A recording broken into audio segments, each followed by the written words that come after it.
hood is pretty awesome. You rolled up today and I was like, man, that thing looks good. I can't wait to see it painted with those little Ram Airs black, and then get a super. I think what we do is I'm gonna buy whatever that stuff is. It may just be plastic, but then again, I'm thinking with how big bugs are here, we just get a metal screen and do like he did. He used like he coated it with like I can't remember what it was, but it was like he coated it with a weatherproof, so it's metal mesh, so the bugs can't break it. If you put plastic in there, they might break it. Right. So, Yeah.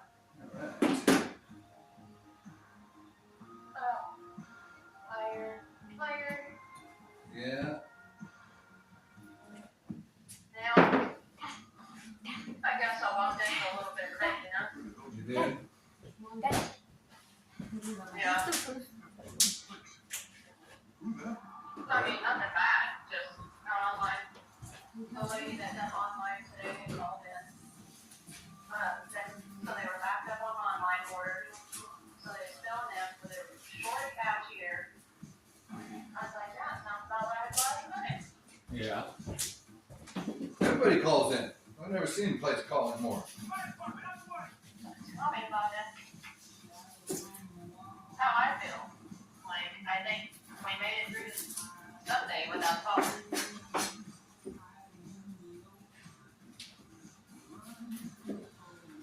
No. This is weird. Yeah. I gotcha. Yeah.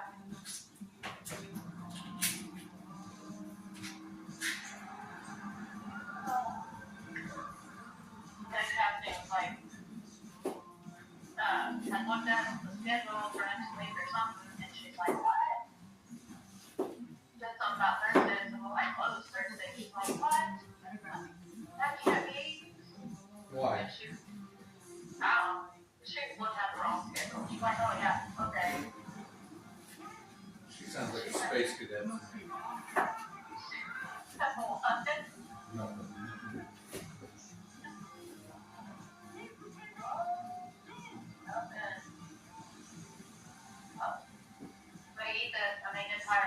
Oh my gosh, Dad, he's on the bottom of the plane.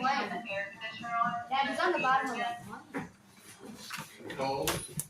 Yeah, my fingers are white. I can't seem to get them white, which they're gonna start hurting pretty bad soon. Yeah. Get them warmed back up. Yeah. Just you in your office? Yeah.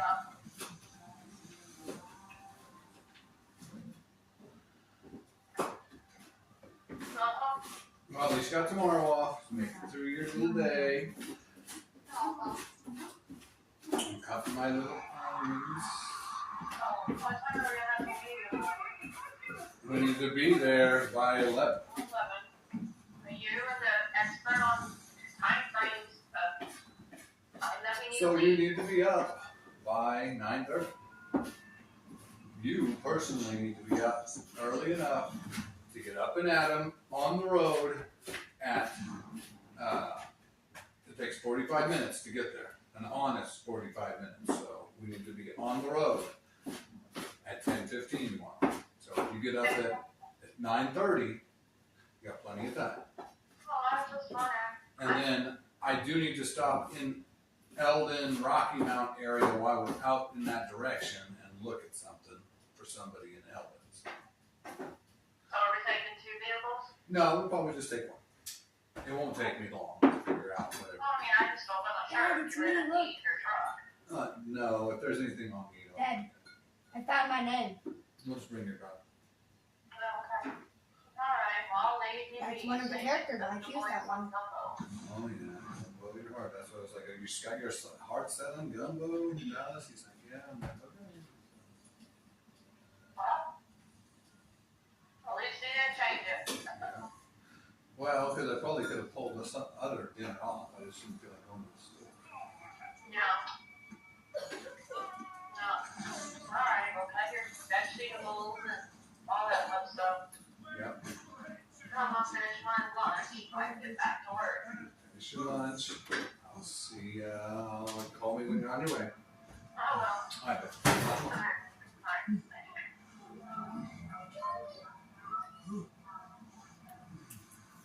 What do I do? Bandage. This way.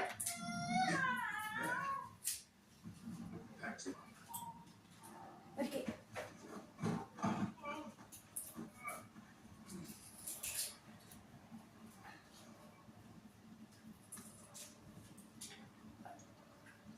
Dad, that's crazy. I guess you can bleed out in this game. You couldn't do that in round one, right? Couldn't Not bleed out. necessarily the way that you're doing it now. I guess you bleed out in this one. Okay. Let's see if I. Oh. God.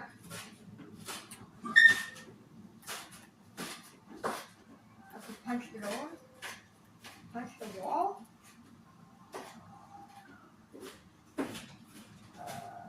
Well, you went with the guy this time. I went with the girl last time. Because she was the shark expert. Oh, I know. What Oh. expert did you go with? I forgot. Gun, bat. I think it was a girl as well. Sounds like a guy right now. Oh, you played that on too? Yeah, I played this before. I I'm like, chose I have it Jacob. on, we have it on Steam or I have it on my computer. That's Dead on one. No, I have it on too. Oh, but I chose Jacob. Okay. And there's one of them. But there's, wait a minute. There's something right here? No. You should have. Oh my goodness.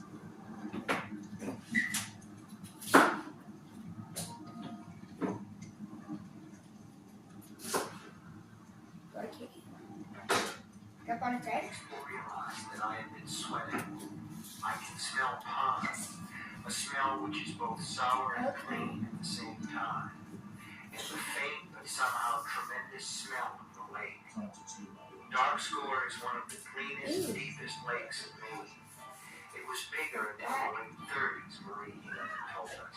That was when Western Maine Electric, working hand in hand with the mills and paper operations around Rockford, had gotten state approval to dam the Jessa River.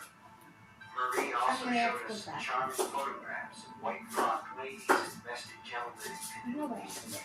These snaps were from the time of the First World War, she said, and pointed to one of the young women, frozen forever on the rim of the Jazz No foot for you. path of rays. That's my mother, she said, and the man she's threatening with the paddle is my father. Loons crying, their voices like laws. Now I can see Venus in the darkening sky. Starlight, starbright, wish I may, wish I might. In these dreams I always wish for Joanna. With my wish made, I try to walk down the driveway. Of course I do, it's my house, isn't it? Where else would I go but my house, now that it's getting dark, and now the stealthy rustling in the woods seems both closer and somehow more purposeful. Where else can I go? It's dark, and it will be frightening to go into that dark place alone. Suppose Sarah resents having been left so long alone. Suppose she's angry. But I must. If the electricity's off, I'll light one of the hurricane lamps we keep in a kitchen cabinet. Except, I can't go down. My legs won't move. It's as if my body knows something about the house down there that my brain does not. The breeze rises again, chilling goose flesh out onto my skin, and I wonder what I have done to get myself all sweaty like this. Have I been running? And if so, what have I been running toward? What's wrong? My hair is sweaty too. It lies on my brow in an unpleasantly heavy clump. I It's reach the my Holy hand Trinity. and brush it away. You see it? See there is a shallow cut.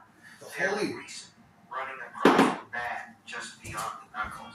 I am Sometimes the stuck. sweat is on my right hand, sometimes it's on the left. I think if Oh, this what's is that? a dream, PTSD,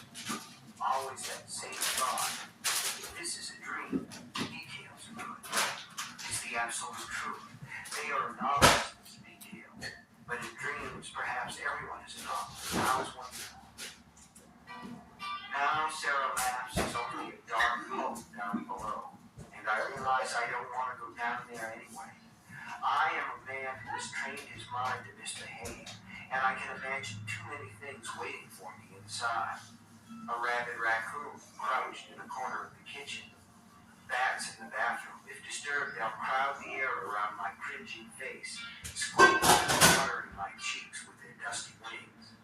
Even one of William Enbrook's famous creatures from beyond the universe, now hiding under the porch and watching me approach with glittering, pus-rimmed eyes. Well, I can't stay up here, I say, What the? but my legs won't move, and it seems I will be staying up here where the driveway meets the lane. That I will be staying up here like it or not. Now the rustling in the woods behind me I sounds not actually like am so small confused. animals. Most of them would by then be nested or burrowed for the night anyway. There's no one. Approaching Can't footsteps. go anywhere. I try to turn and see, but I can't even do that. And that was where I usually woke up. The first thing I always did was to turn over, establishing my return to reality by demonstrating to myself that my body would once more obey my mind. Sometimes, most times actually, I would find myself thinking, Natalie, I have dreamt again of Natalie. There was something creepy about this. There's something creepy about any repeating dream, I think, about knowing your subconscious is digging obsessively at some object that won't be dislodged. But I would be lying if I didn't add that some part of me enjoyed the breathless summer calm in which the dream always wrapped me, and that part also enjoyed the sadness and foreboding I felt when I awoke. There was an exotic strangeness to the dream that was missing from my waking life, now that the road leading out of my imagination was so effectively blocked. The only time I remember being really frightened, and I must tell you I don't completely trust any of these memories because for so long they didn't seem to exist at all, was when I awoke one night speaking quite clearly into the dark of my bedroom. Something's behind me. Don't let it get me. Something in the woods. Please don't let it get me. It wasn't the words themselves that frightened me so much as the tone in which they were spoken. It was the voice of a man on the raw edge of panic and hardly seemed like my own voice at all. 2 days before Christmas of 1997, I once more drove down to Fidelity Union, where once more the bank manager escorted me to my safety deposit box in the fluorescent brick. Dad, how do you do this? As we I walked don't know, down the bud. stairs, Can you beat this he one? assured me I know, it's a different part. Everybody's different. that his wife was a huge fan of my work. She read all my books, couldn't get enough. For the dozenth time, at least, I replied that now I must get him in my clutches. He responded with his usual chuckle. I thought of this oft-repeated exchange as bankers communicate. I'm not a survivor. Mr. Quinlan inserted his key in slot A and turned it. Then, as discreetly as a pimp who has conveyed a customer to a horse crib, he left. I inserted my own key in slot B, turned it, and opened the drawer. It looked very vast now. The one containing the manuscript box seemed almost to quail in the far corner, like an abandoned puppy who somehow knows his sibs have been taken off and gassed. Thomas was scrawled across the top in fat black letters. I could barely remember what the goddamn story was about. I snatched that time traveler from the 80s and slammed the safe deposit box shut. Nothing left in there now but dust. Give me that. It was the first time All I had to do was kick it. Give me that. It's my dust catcher. Mr. Quinlan, I'm finished. Oh. I called. My voice sounded rough and unsteady in my own ears, but Quinlan seemed to sense nothing wrong. Or perhaps he was just being discreet. I can't have been the only customer after all who found his Dad, what is happening? financial burden for his long, emotionally distressful.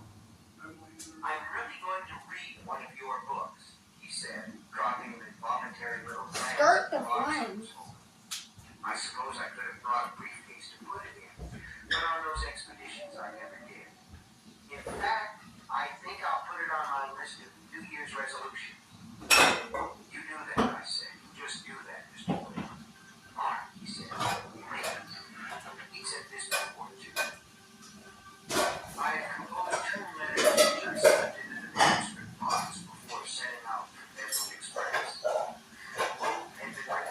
computer.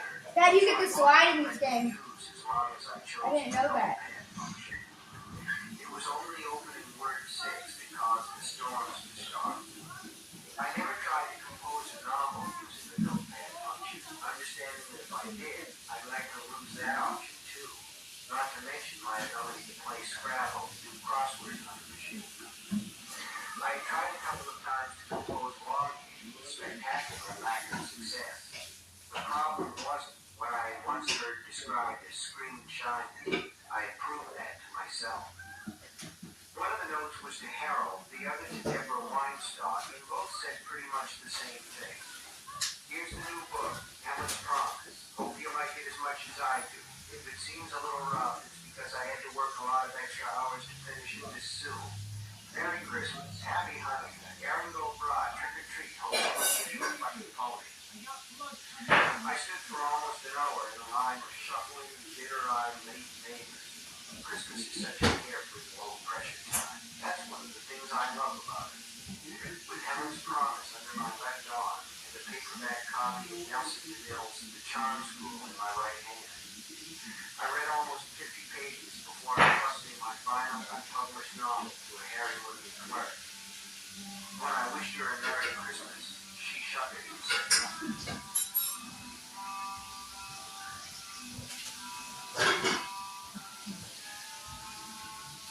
The phone was ringing when I walked in my front door. It was Frank Arlen asking me if I'd like to join him for Christmas. Join him, as a matter of fact. All his brothers and their families were coming. I opened my mouth to say no. The last thing on earth I needed was a crazed Irish Christmas with everybody drinking whiskey and waxing sentimental about Joe while perhaps 2 dozen snotty rugrats crawled around the floor. And heard myself saying I'd come. Frank sounded as surprised as I felt, but honestly cried, "Fantastic," he cried. "When can you get here?" I was in the hall, my galoshes dripping on the tile. From where I was standing, I could look through the arch and into the living room. There was no Christmas tree. I hadn't bothered with one since Joe died. The room looked both ghastly and much too big to me. A roller furnished in early America. I said, "I'm running errands," I said. "How about I throw some underwear in a bag, get back into the car, and come south while the heater's still blowing warm air?" "Tremendous," Frank said without a moment's hesitation. "We can have us the same bachelor evening before the sons and daughters of East Malden start arriving. I'm pouring you a drink as soon as I get off the telephone." "Now I guess I better get on," I said.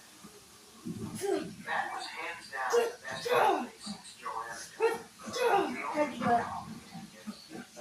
For 4 days, I was an honorary You want artist. using that, don't I you? drank too much and toasted Joanna's memory too many times, and knew somehow that she'd be pleased to know I was doing it. 2 babies spit up on me, 1 dog got into bed with me in the middle of the night, and Nikki Arlen's sister-in-law made a weird pass at me on the night after Christmas when she caught me alone in the kitchen making a turkey sandwich. I kissed her because she clearly wanted to be kissed, and an adventurous, or perhaps mischievous is the word I want, hand What? in a place where no one other than myself had grown in almost 3.5 years. It was a shock, but not an entirely unexpected. It went no further. In a house full of Arlens and with Susie Dunning, not quite officially divorced yet. Like me, she was an honorary Arlen at Christmas. It hardly could have done. But I decided it was time to leave. Unless that was, I wanted to go driving at high speed down a narrow street that most likely ended in a brick wall. I left on the 27th, very glad that I had come, and I gave Frank a fierce goodbye hug as we You stood like by it. my car. For 4 days, I hadn't thought at all about how there was now only dust in my safety deposit box at Fidelity Union. And for 4 nights, I had slept straight through until 8 in the morning, sometimes waking up with a sour stomach and a hangover headache, but never once in the middle of the night with the thought, "Man, I had dreamt again, man," going through my mind. I got back to Derry feeling refreshed and renewed. The first day of 1998 dawned clear and cold and still and beautiful. I got up, showered, and stood at the general window drinking coffee. It suddenly occurred to me, with all the simple, powerful reality of ideas like up is over your head and down is under your feet, that I could write now. It was a new year, something had changed, and I could write now if I wanted to. The rock had rolled away. I went into the study, sat down at the computer and turned it on. My heart was beating normally. There was no sweat on my forehead or the back of my neck, and my hands were warm. I pulled down the main menu, the one you get when you click on the apple, and there was my old pal Word 6. I clicked on it. The pen and parchment logo came up, and when it did, I suddenly couldn't breathe. It was as if iron bands had been clamped around my chest. I pushed back from the desk, gagging and clawing at the round neck of the sweatshirt I was wearing. The wheels of my office chair caught on a little throw rug, one of Joe's finds in the last year of her life, and I tipped right over backward. The back of my head banged the floor, and I saw a fountain of bright sparks go whizzing across my field of vision. I suppose I was lucky not to black out, but I think my real life on New Year's morning of 1998 was that I tipped over the way I did. If I'd only pushed back from the desk so that I was still looking at the logo and at the hideous blank screen at the bottom, I think I might have choked to death. When I staggered to my feet, I was at least able to breathe. My throat felt the size of a straw, and each inhale made a weird screaming sound, but I was breathing. Okay. I lurched into the bathroom and threw up in the basin with such force that vomit splashed the mirror. I grayed out and my knees buckled. This time it was my brow I struck, thunking against the lip of the basin, and although the back of my head didn't bleed, there was a very respectable lump there I knew. My forehead did, a little. It also left a hell of a bruise, which I, of course, lied about, telling folks who asked that I run into the bathroom door in the middle of the night. Silly me, that'll teach a fella to get up at 2 a.m. without turning on him. When I regained complete consciousness, if there is such a state, I was curled on the floor. I got up, distanced the cut on my forehead, and sat on the lip of the tub with my head over my knees until I felt confident enough to stand up. I sat there for 15 minutes, I guess, and in that space and time, I decided that barring some miracle, my career was over. Harold would scream in pain, and Deborah would moan in disbelief. Well, what could they do? Send out the publication police? Threaten me with the book of the mud-cut Gestapo? Even if they could, what difference would it make? You couldn't get sap out of a brick or blood out of a stone. Barring some miraculous recovery, my life as a writer was over. And if it is, I ask myself, what's on the back of 45? You can play a lot of Scrabble at 40 years, go on a lot of crossword cruises, drink a lot of whiskey. But is that enough? What else are you going to put on your back for you? I didn't want to think about that, not then. The next 40 years could take care of themselves. I would be happy just to get through New Year's Day of 1998. When I felt I had myself under control, I went back into my study, shuffled to the computer with my eyes resolutely on my feet, felt around for the right button. You can damage the program shutting down like that without putting it away, but under the circumstances, I hardly thought it mattered. That night, I once again dreamed I was walking in twilight on lane 42. Dad, I got bit. I already did. I'm turning into a zombie. Dad, I went to. It seemed my Christmas holiday was over.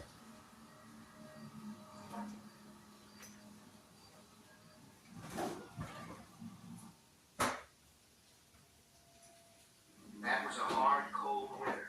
Lots of snow, and in February a flu epidemic hit for an awful lot of Derry's old folks. It took them the way a hard wind takes old trees after an ice storm. It missed me completely. I had as much as a case of sniffles I got.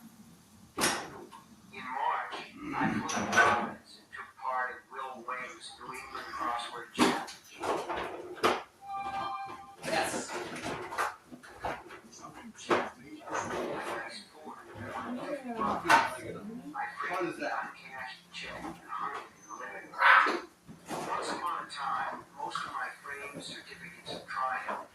Joe's phrase. All the good phrases are Joe's phrases, it seems to me. I went up to my office calls. But by March of 1998, I wasn't going in there very much.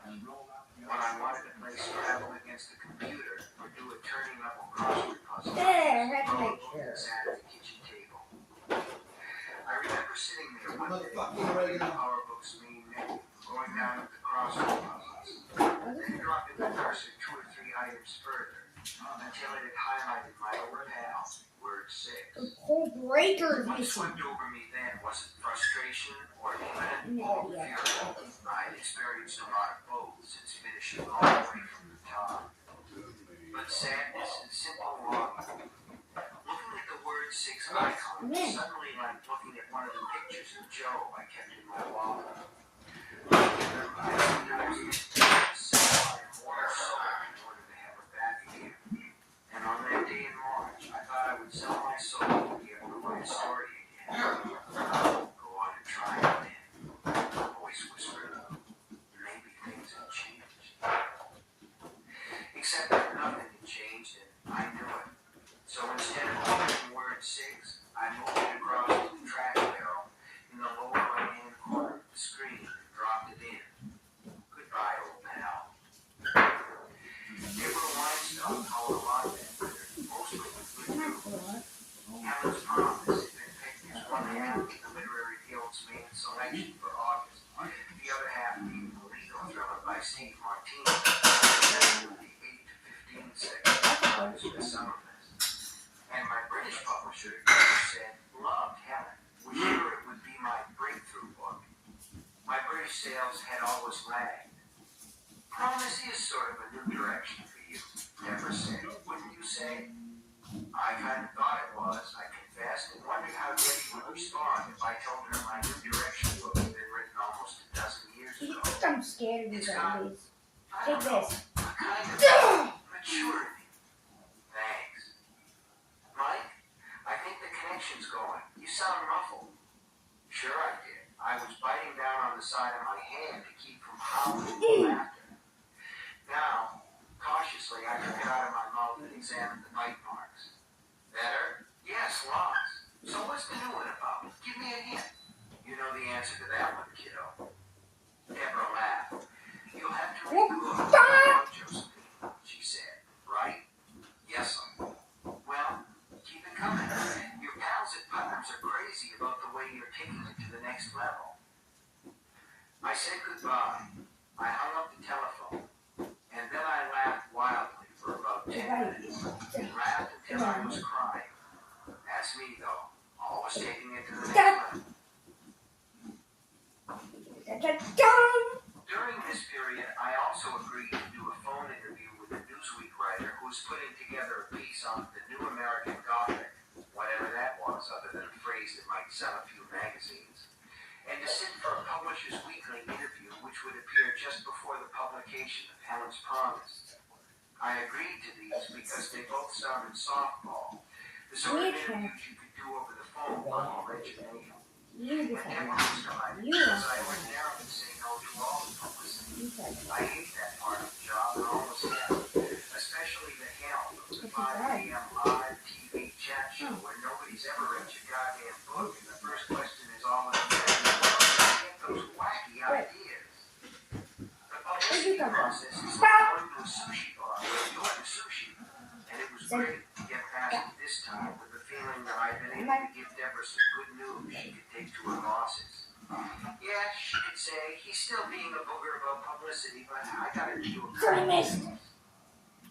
All through this, my dreams of Sarah Labs were going on. Not every night, but every second and third.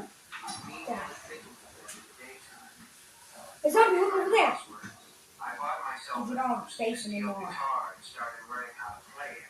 I was never going to be invited to tour with Patty Loveless or Alan This guy- Jackson, however. I scanned each day's bloated obituaries in the Daily News for names that I knew. I was pretty much This guy- on that's my that- feet, in other words. What brought all this to an end was a call from Harold Oblowski not more than 3 days after Deborah's call. It was storming outside, a vicious snow changing over to sleet event that proved to be the last and biggest blast of the winter. By mid-evening, the power would be off all I don't over want the to area. deal. But when Harold called at 5 p.m., things were just getting cranked up.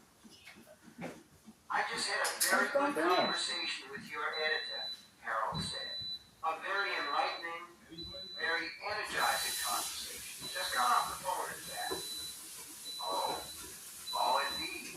There's a feeling in Partner Michael that this latest book of yours may have a positive effect on your sales position in the market. It's very strong. Yes, I said. I'm taking it to the next level. Huh? I'm just grabbing Harold. Go on. Well, Helen Nearing's a great lead character. Skate is your best villain ever. I said nothing. Secret They were words raising the or possibility of making Helen's promise the opener of a three-book contract. A very lucrative three-book contract. All without any prompting from me. 3 is one more than any publisher has wanted to commit to on your behalf up to now. I mentioned $9 million. $3 million per book, in other words, expecting her to laugh. But an agent is to start somewhere, and I always choose the highest ground I can find. I think I must have Roman military officers somewhere back in my family tree. Ethiopian rug merchants more like it, I thought, but didn't say. I felt the way you do when the dentist has gone a little heavy on the Novocaine and flooded your lips and tongue, as well as your bad tooth and the patch of gum surrounding it. If I tried to talk, I'd probably only flap and spread spit. Harold was almost purring. A 3-book contract for the new, mature Michael Newman. Tall tickets, baby. This time I didn't feel like laughing. This time I felt like screaming. Harold went on, happy and oblivious. Harold didn't know the bookberry tree had died. Harold didn't know the new Michael Newman had cataclysmic shortness of breath and projectile vomiting fits every time he tried to write. Wait, I just go. She came back to me, Michael. Lay it on me. She said, well, 9's obviously high, but it's as good a place to start as any. It has to I be. feel this new book is a big step forward for him. This is extraordinary. Extraordinary. Now, I haven't given anything away. Wanted to talk to you first, of course, but I think we're looking at 7.5 minimum. That, no. He paused a moment, long enough for me to realize I was gripping the phone so hard it hurt my hand.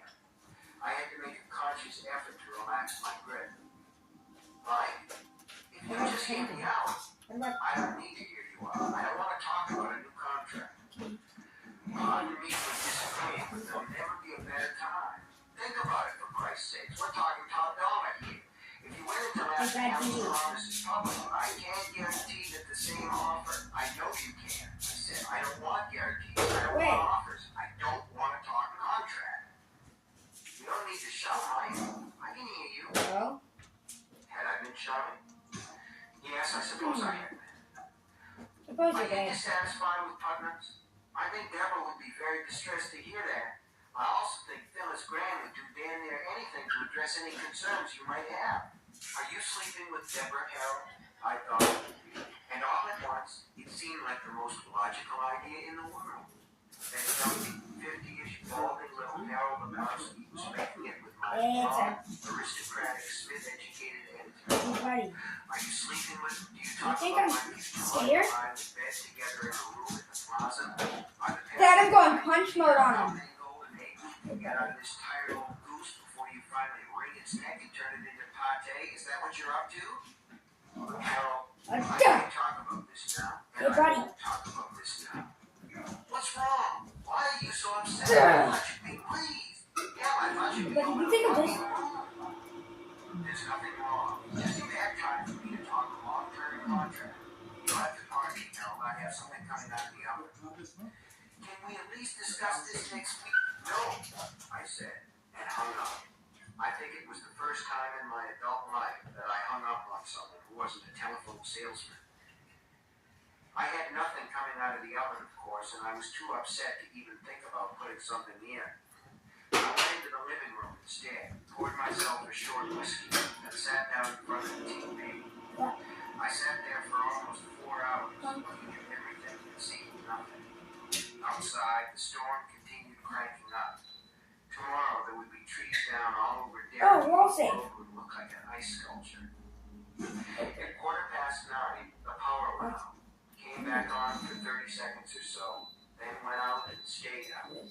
I took this as a suggestion to stop thinking about Harold's useless contract and how Joe would have chortled at the idea of $9 million. I got up, unplugged the backup TV I need so it. it wouldn't come flaring on at 2 in the morning. I'd even worried while I was on the air for nearly 2 days.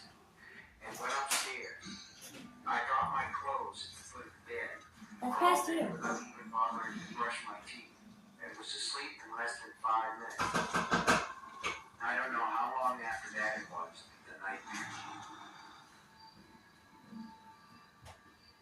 It was the last dream I had, and what I now think of as my Oh my God, it's a runner! culminating dream. It was made even worse, I suppose, by the underneath clouds in which I awoke. It started like the others. You see me? I'm walking up the lane, Virgil. listening to the market's room, looking mostly at the darkening slot of sky Pretty overhead. cool. I reached the driveway. Okay. Here something has changed. Someone has put a little sticker on the Sarah Labs sign. I leaned Hey closer zombie, have you and seen this the man? radio station sticker. It's me. WBLM, it says. 102.9, Portland's Yeah. rock and roll radio. From the sticker, I looked back up into the sky. This is There's it. Venus. I wish on her as I always do. I wish for Ooh. Joanna. Day, rain, snow, lake. I think he's Something runs in fine. the woods, rattling old leaves and breaking a branch. The sound's big. Better get down there, a voice in my head tells me. Something has taken on a contract on it, Michael. A 3-book contract. And that's the worst kind.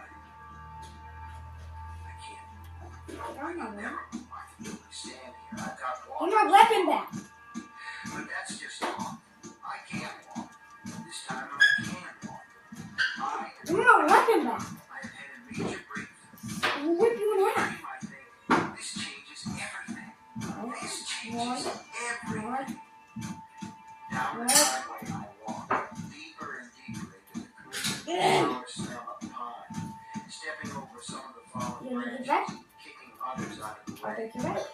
I raise my hand to take the hair off my forehead and see the little scratch running across the back. I stop to look at it, curious. No time for that. Voice says, "Get down there." No skin left of you. I can't write. I reply. Ready to give it back? I'm on the back end now. No, he says. My That's weapon. something I'm relentless waiting for you. that scares me. You had writer's block. Writer's block. And as you can see, it's gone. Now hurry up and get down You there. don't need that head. I'm Stick afraid. it up here. I tell the There. Afraid of what? Well, what if Mrs. Sanders is down there? The voice doesn't answer. It knows I'm not afraid of Rebecca DeWitter's housekeeper. She's just a character in an old book, nothing but a bag of bones. So I begin walking again. I have no choice, it seems, but at every step my terror increases.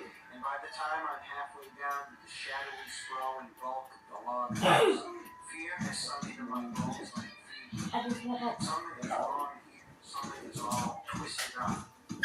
I'll run away, I think. I'll run back the way I came, like the gingerbread man. I'll run all the way back to Derry if that's what it takes, and I'll never come here anymore. Except I can hear slobbering breath behind me in the growing. Dad, I don't think he gave me his. I don't think he gave me my weapon back by the dump all of them. What?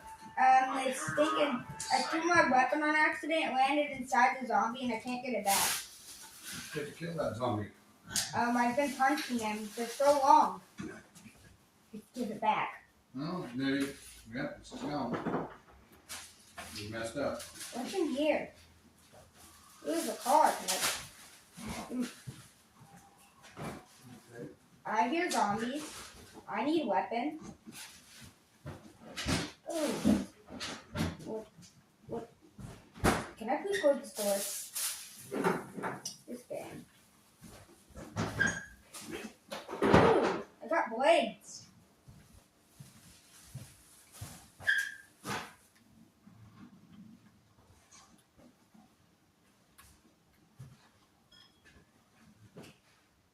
Dad, I actually got I had my weapon that whole time, and I didn't even know, and I just did maul with that zombie for no reason. You've been just killed the zombie. No, I hit him like a gazillion times. Yeah, well, you probably hurt your weapon doing it. No, I wasn't using my weapon. I was using my fists. Mm. I thought my weapon was inside of him, so I punched him. Yeah. This person still looks like there. Now he can't be a zombie.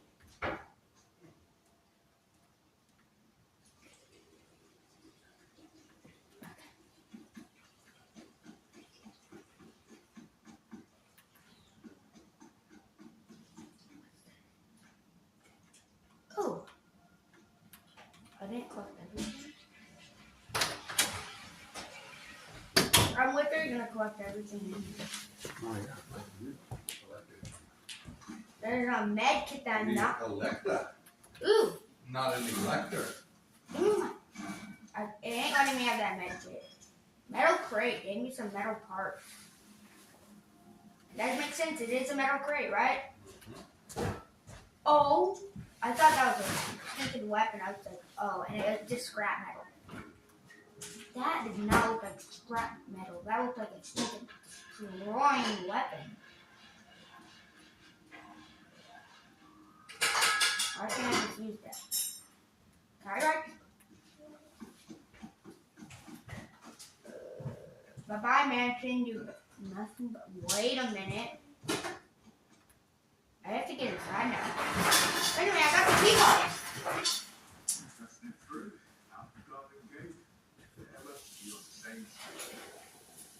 Anything on this?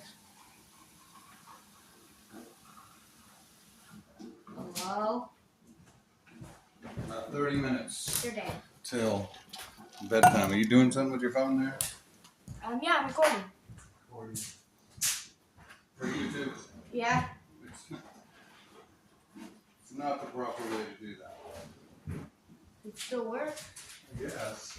Don't go posting it on my account. I'm posting it on mine. I just logged out of yours and went back onto my account. There you go.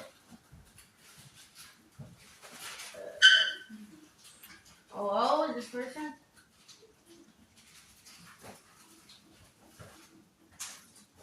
What is this? I didn't.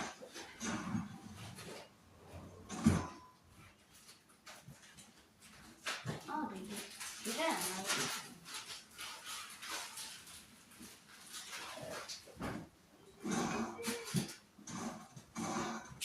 Hey zombie, guess what? Super attack. Head gone.